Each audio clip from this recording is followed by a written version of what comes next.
میں مفتی صاحب سے آج یہ سوال رکھنا چاہوں گا کہ مفتی صاحب آپ کے ہاں اہل تسنن کے ہاں جو یہ عقیدہ ہے کہ مولا کائنات کے ساتھ جنگ ہوئی کس کی؟ معاویہ ابن ابی سفیان کی، جنگ صفین، اس میں کہا جاتا ہے کہ یہ تو بات طے ہے کہ مولا کائنات حق پر تھے، لیکن دوسری طرف کہا جاتا ہے کہ وہ باطل پہ نہیں تھے بلکہ وہ مختی تھے، وہ ان سے خطا ہوئی اور وہ خطا تھی اجتہادی، اور خطا اجتہادی کا جو نتیجہ ہے وہ کوئی کہہ لیں کوئی گناہ کبیرہ اس طرح سے نہیں ہے، بلکہ ممکن ان کے لیے جو ہے وہ پھر بھی ایک اجر ملے گا ان کو۔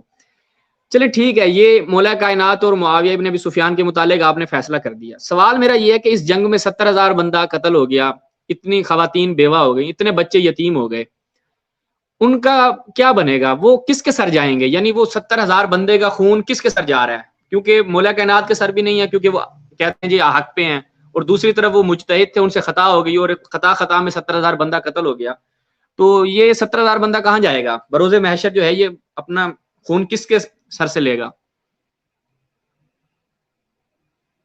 جی شہباز بھائی، بہت اچھا سوال ہے آپ کا، اس حوالے سے کہ ان کا کیا حکم ہے، کس طرح سے سمجھا جائے۔ دیکھیں، سب سے پہلے تو میں آپ کو یہ بتاؤں کہ آپ کے سوال کے اندر نا 2-3 حصے ہیں۔ ایک تو یہ کہ ان لوگوں نے اجتہاد کی اور یہ جواب دیا جاتا ہے کہ یہ لوگ مجتہدین ہیں اور ان کی خطا نہیں بلکہ اس پر ان کو ثواب ہے، بندے مارنے کے اوپر بھی ان کو ثواب ملے گا۔ تو یہ جو بندے مارے یعنی جو شہید کیے گئے ہیں، جو صحابہ اس میں شہید ہوئے، اس پہ بھی ان کو ثواب ہے۔ ایک تو یہ منطق ہے۔ تو ہر چیز سمجھنے کا ضروری یہ ہے کہ ہم قرآن اور حدیث سے اس کو سمجھیں۔ یعنی قرآن میں ایسی کوئی نص نہیں ہے کہ آپ کسی کو قتل کریں گے تو آپ کو ثواب ملے گا، الا بالحق، الا بالحق۔ قرآن نے جگہ جگہ پہ بتایا ہے کہ جس نے کسی انسان کو عمدن قتل کیا یعنی اس کا حق نہ ہو، یعنی وہ تو اس کے لیے قرآن نے بیان کیا ہے کہ اس کی کیا، یعنی اس کو منع قرار دیا، حرام قرار دیا۔ یعنی ایک آیت بھی قرآن میں ایسی نہیں ہے کہ جس میں کہا گیا ہو کہ شہباز صاحب کوئی کسی کو اجتہاداً قتل کر دے تو اس کے لیے اجر و ثواب ہے۔ اور خاص طور پر یہ تو ان لوگوں کے لیے سوال ان لوگوں کے لیے میں سمجھتا ہوں پتہ نہیں کون سی جگہ بھاگنے کی ان کو ملے گی کہ جو یہ کہتے ہوں کہ یہ کہتے ہیں کہ جناب صرف قرآن کافی ہے۔ سمجھ رہے نا میری بات؟ جو یہ کہتے ہیں کہ صرف قرآن کافی ہے، تو جب قرآن کافی ہے یہ کہنے والے لوگ پتہ نہیں وہ اس چیز کا کیا جواب دیتے ہوں گے کہ قرآن میں تو ایسی چیز نہیں ہے۔ جب ایسی چیز نہیں ہے تو یہ لوگ کہاں سے نکال کے لے آئیے بات۔ اب اس طرف آتے ہیں کہ ان کی جو اجتہاد، میں ایک روایت اسکرین شو کرنے جا رہا ہوں بخاری سے، بخاری کی بڑی مشہور روایت ہے، بخاری کی باب مسح الغبار عن الناس فی السبیل، 2812 اس کا نمبر ہے، 2812۔ یہ بخاری کی روایت ہے، کوئی قصہ کہانی نہیں ہے۔ یہ جو ہمارے لوگ حدیث کرتے ہیں تو ان کو یہ بات معلوم ہونی چاہیے۔ اکرمہ سے روایت ہے، وہ ابن عباس سے، وہ کہتے ہیں انہوں نے کہا علی بن عبداللہ یعنی اپنے بیٹے کو، حضرت عباس نے، عبداللہ ابن عباس نے اپنے بیٹے علی سے کہا کہ ابو سعید کے پاس جاؤ اور اسے حدیث سنو۔ مشہور حدیث ہے، یہ انتہائی مشہور حدیث ہے۔ وہ کہتے ہیں، میں یہاں سے پڑھتا ہوں اس کو، وَكَانَ عَمَّارٌ يَنْقُلُ لَبْنَتَيْنِ فَمَرَّ بِهِ النَّبِيُّ صلی اللہ علیہ وسلم وَمَسَحَ رَأْسِهِ الْغُبَارَ۔ تو وہ مسجد نبی کی تعمیر ہو رہی تھی، تو وہ دو اینٹیں نقل اٹھا رہے تھے اور باقی صحابہ ایک اینٹ۔ تو نبی صلی اللہ علیہ وسلم نے فرمایا وَيْحَ عَمَّارٍ تَقْتُلُهُ الْفِئَةُ الْبَاغِيَةُ، عمار افسوس، اسے ایک باغی گروہ قتل کرے گا۔ عمار یدعوہ الی اللہ ویدعونہ الی النار، عمار ان کو اللہ کی طرف دعوت دے رہے ہوں گے اور وہ عمار کو جہنم کی طرف، آگ کی طرف دعوت دے رہے ہوں گے، بلا رہے ہوں گے۔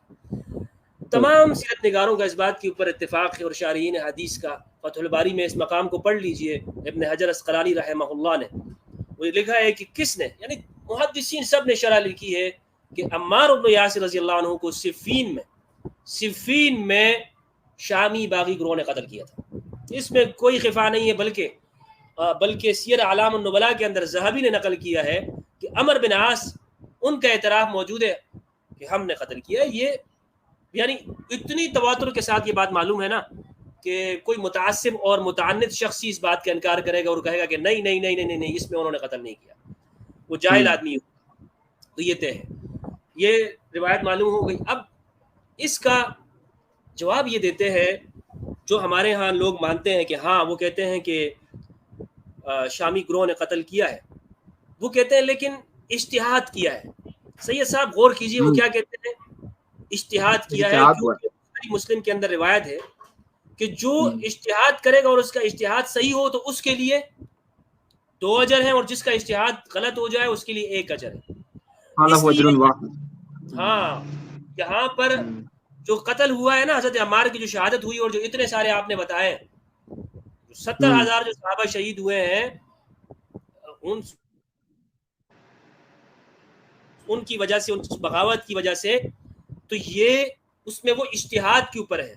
اب یہ جو اجتہاد والی روایتیں ہیں جتنی بھی، سید صاحب اس کو غور کیجئے گا، یہ جتنی بھی روایتیں ہیں، ایک تو ہمارے ہاں اہل السنت میں فقہا کا قول ہے لا اجتہاد مع النص، نص کے ہوتے ہوئے کوئی اجتہاد قبول نہیں ہوتا، نص کے ہوتے ہوئے کوئی اجتہاد قبول نہیں. جی اور یہاں پر نص موجود ہے کہ عمار کو باغی گروہ قتل کرے گا، اور یعنی نص موجود ہے کہ عمار کو شہید کرنے والے وہ باغی گروہ ہیں. یعنی ہر ایک شخص کو چاہیے کہ عمار کی شہادت سے بچے ورنہ وہ باغی ہو جائے گا. ایسا ہے یا نہیں ہے؟ اور صحابہ نے اس چیز کو سنا بھی تھا. صحابہ یہاں تک کہ عمر بن عاص بھی اس حدیث کے راوی ہیں، اور اس حدیث کے روایت کرنے والے عبداللہ ابن عمر بن عاص بھی ہیں، اور ان کے والد عمر بن عاص بھی، حتیٰ کہ یہ حدیث معاویہ بن ابی سفیان کو بھی یہ حدیث معلوم تھی کہ جب متواتر روایت ہے. جی ابن حجر کے مطابق متواتر روایت ہے یہ. جی متواتر ابن حجر نے بھی اس کو ذکر کیا ہے، اور اس کو سیوطی نے بھی الہزار المتناصرہ کے اندر حدیث المتواتر اس نے نقل کیا کہ یہ حدیث متواتر ہے. سیوطی نے اس کو نقل کیا ہے. اور کیونکہ میرے پاس اتنا ٹیکنیکل چیزیں ہیں نہیں، سارے حوالے میرے پاس موجود ہیں، لیکن میں ایک ایک شو کروں تو یہ بس بہرحال یہ ہے کہ اس کو چیک کیا جا سکتا ہے میرے ریفرنسز کو. اب میں یہاں پہ یہ عرض کروں کہ یہ بات جب ایک شخص کو معلوم ہو نا، سید صاحب آپ کو ایک بات معلوم ہے کہ بھائی یہ کرنا جرم ہے، تو پھر آپ یہ نہیں کہہ سکتے بھائی مجھے معلوم نہیں تھا یار میرا اشتہاد کی تو تب چھوٹ ملے گی کہ جب آپ یہ کہو کہ اس گناہ کا علم نہیں تھا، یا ایک گناہ کے بارے میں پہلے سے نص موجود نہ ہو. جب نص موجود ہے تو پھر کوئی اجتہاد قابل قبول نہیں ہے، نص کی موجودگی میں نہیں ہے. دوسری بات، یہ جتنی بھی اجتہاد پر ثواب کی روایتیں ہیں یہ ساری کی ساری عمر بن عاص سے مروی ہیں. یہ میں شو کرتا ہوں اچھا جی اجتہاد والی ساری عمر بن عاص سے ہیں. عمر بن عاص سے ہیں. یہ میں اس کو سٹاپ کرتا ہوں اور میں یہ دوسری اسکرین شیئر کرتا ہوں. یہ بہت اہم مقام ہے، یہ اس چیز کو دیکھیے میں اب دکھانے والا ہوں ناظرین کو. زبردست نقطہ بیان کیا ہے مختب کہ یہ جو اجتہاد والی ہیں یہ خود عمرو بن عاص سے. عمرو بن عاص کون تھا یہی بتائیے گا ساتھ ساتھ، کس طرف تھا، کہاں تھا؟ یہ سب آپ سمجھ جائیں گے. اچھا یہ دیکھ مسلم ہے، اسکرین نظر آ رہی ہے؟ جی آ گئی ہے. 4487 باب بیان اجر الحاکم اذا اجتہد فاصاب او اخطا. عنوان پہ غور کیجئے، نووی نے عنوان دیا ہے. مسلم کے جتنے بھی عنوانات ہیں یہ نووی نے دیے ہیں، اور یہ بخاری میں بھی یہ روایت موجود ہے. بخاری میں بھی یہ روایت موجود ہے. حدثني يحيى بن يحيى التميمي اخبرنا عبد العزيز بن يزيد بن عبد الله بن اسامه بن الهاد عن محمد بن ابراهيم عن بسر بن سعيد عن ابي قيس مولى عمرو بن العاص. عمرو بن العاص کے مولا ہے قیس جی، عن عمرو بن العاص. عمرو بن العاص سے مروی ہے انه سمع رسول الله صلی اللہ علیہ وآلہ وسلم، انہوں نے نبی صلی اللہ علیہ وآلہ وسلم کو فرماتے ہوئے سنا، اذا حکم الحاکم فاجتہد ثم اصاب، جب حاکم اجتہاد کرے اور اس کا اجتہاد نشانے پہ لگ جائے، اصابہ جب نشانے پہ اس کا اجتہاد لگ جائے، فلہو اجران، اس کو دو اجر ہے. اجتہاد میں مصیب ہے، صحیح 2 اجر ہیں. جی اس کو 2 اجر ہے. اچھا. اور اذا حکم فاجتہد، اور جب حکم کیا، جب اجتہاد کیا اور حکم دیا، ثم اخطا، اور اس نے خطا کر دی، فلہو اجر، 1 اجر ہے. اس کے لیے ایک اجر ہے. اچھا آگے چلتے ہیں جناب. آگے بخاری میں بھی یہ روایت موجود ہے کہ یہ یعنی حاکم جب اجتہاد کرے اور اس کا اجتہاد وہ خطا پہ ہو جائے نا. یہ ساری روایتیں کن سے ہیں؟ یہ آگے دیکھیں.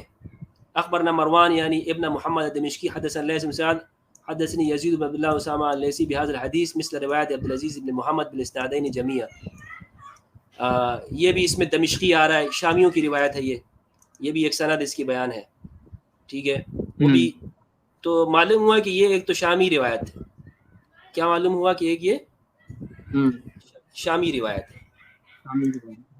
اچھا تو یہ روایت عمرو بن العاص سے. دوسرا میں اس میں نقطہ قابل غور ہے سید صاحب، جب امام علی علیہ السلام موجود ہیں، اہل السنت کا شیعہ کا پوری امت کا اتفاق ہے کہ خلیفہ برحق کون ہے؟ امام علی علیہ السلام. جب امام علی علیہ السلام یہ باتیں ہیں کہ خلیفہ برحق امام وقت امام علی ہیں، کوئی اور امام نہیں ہے، تو دوسرا حاکم کدھر سے آ گیا؟ کہ جس کا اجتہاد ہم یہ کہیں اس نے اجتہاد کیا اور غلطی ہو گئی، حاکم تھا. چلو حدیث میں تو یہ ہے نا کہ حاکم اجتہاد کرے. جی میں سوال پوچھنے والا تھا آپ سے. صحیح ہے بھائی، یہ ان سے میرا سوال ہے کہ جب حدیث میں یہ ہے کہ حاکم اجتہاد کرے اور وہ اس سے غلطی ہو گئے، ہم نے مان لیا کہ چلے ان سے غلطی ہو گئی، لیکن حدیث تو تب ہوتی کہ یہ وہاں پہ قبول ہوتی ہے گفتگو کہ جب وہ حاکم ہوتے اس ٹائم پہ تو حاکم وقت امام علی علیہ السلام ہے، امیر امام برحق امام علی علیہ السلام ہے. تو اجتہاد کسی اور کا کیسے قابل قبول ہو گیا جب وہ بندہ حاکم ہی نہیں ہے؟ یہ سوال ہے نا. یہ تو حاکم کے بارے میں ہے، حاکم نے اجتہاد کر دیا، اس سے غلطی ہو گئی، اس کے بارے میں. اور اس کو پھر آپ نے عام کر دیا کہ نہیں بھائی دوسرا کوئی بھی بندہ امت میں. یہ حدیث دیکھ لے، یہ حاکم کے بارے میں، عام بندے کے بارے میں نہیں ہے.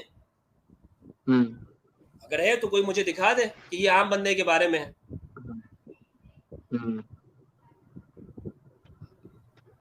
عام بندے کے بارے میں تو نہیں ہے نا. اچھا مفتی صاحب، یہی اگر آپ سے مطلب سوال کرنے والا ایک ایتھسٹ ہو، ملحد ہو، وہ آپ کہ آپ کا اسلام جو ہے وہ تو قتل کرنے پہ بھی ثواب دے رہا ہے، تو آپ وہاں پہ کیا جواب دیں گے، کیا کہیں گے؟ میں کہوں گا کہ اسلام نے کوئی قتل پہ ثواب نہیں دیا ہے، نہ حق قتل پہ نہیں دیا ہے. ہاں قتل برحق کے اوپر دیا اسلام نے ثواب، قتل برحق کے اوپر دیا ہے کہ ایک ظالم ہے اس کو اس کے خلاف نکلا جائے. اسلام یہ نہیں کہتا کہ مظلوموں کی مدد نہیں کرو یا ظالموں کے خلاف نہیں نکلو. اسلام اس طرح کا مذہب نہیں ہے کہ اس میں بالکل آپ کو یہ کہا جائے خاموش ہو کر بیٹھ جاؤ، کوئی مزاحمت نہ ہو، ریزسٹنس نہ ہو اس کے اندر. نہیں، اسلام کہتا ہے کہ یہ سب کچھ ہو سکتا ہے، لیکن وہ حق کے ساتھ ہوتا ہے کہ جب کسی ظالم کے خلاف لڑا جائے. یہ دوسرا اس کے محل مواقع الگ ہیں.